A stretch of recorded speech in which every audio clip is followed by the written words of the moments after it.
Hi, I'm Sherry from Whole Circle Studio, and welcome to the Shoreline Shells Block of the Month and Quilt Sew Along. Today, I'm going to give you some tips as you begin to make your 9th Shoreline Shells Block, an abstract worm shell.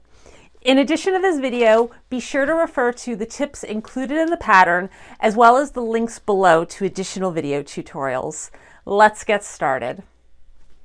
There are a couple of tips I want to share to make assembling this block a bit easier.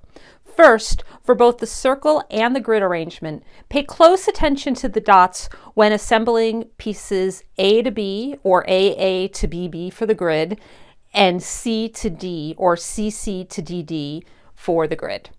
You'll see that there's a slight angle when joining A to B. Simply pin on the dots and then at this perimeter edge and sew. And I continue just sewing, starting right at the edge of the paper and sewing straight down. You're going to ignore this little piece that's at a different angle. We're going to use that line when joining future pieces. The same thing goes for joining C to D. I have the grid version here, but the same is true for the circle version.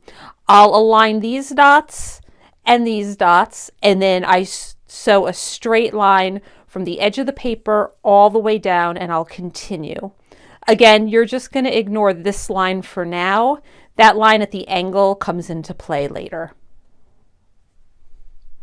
Once you get all your paper pieces joined, you may find this block a little lumpy bumpy.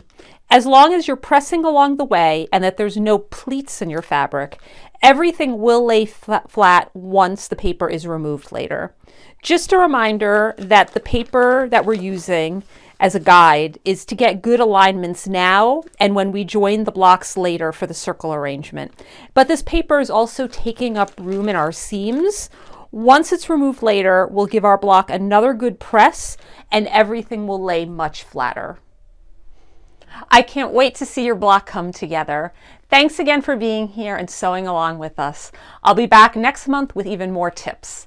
In the meantime, if you have any questions or comments or something you'd like to share, please let me know.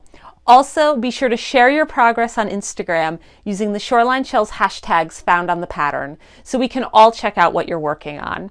You can also email me photos. My email address can be found in the pattern. I love to see what you're making. See you next month and happy sewing.